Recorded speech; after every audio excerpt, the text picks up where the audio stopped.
Have you seen this game where you break into European museums to recover objects stolen during the colonial era? It's called Relooted.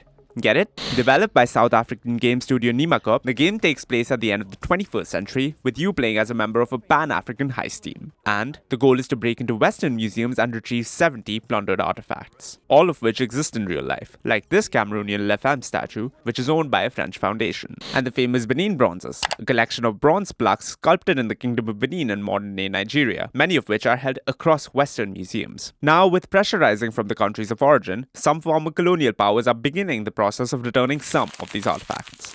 In February, France's Cape Town Museum returned the speaking drum called Gigi Ayokwe to the Ivory Coast. This museum holds more than 370,000 objects, most of which arrived in France in colonial times. The University of Cambridge also announced in February that it would return 116 Benin bronzes to Nigeria, but Germany and Netherlands remain by far the countries that top this list. Germany plans to return more than 1,000 Benin bronzes to Nigeria, while the Netherlands has agreed to return some 500 items to Indonesia and Sri Lanka. France, for its part, has only returned a few dozen objects so far, but the government does want to speed up the process. The French Senate in January voted in favor of a framework law to make restitution easier. This proposal still needs to be approved by the National Assembly. Even if the return process is kick-started, there's still a long way to go. According to a 2018 report, 90% of objects linked to Africa's cultural heritage are located outside the continent. Some museums have refused to give up objects in their collections, including the British Museum, home to one of the world's largest collections of objects plundered during colonization. In the meantime, you could steal back some of them, virtually on Relooted.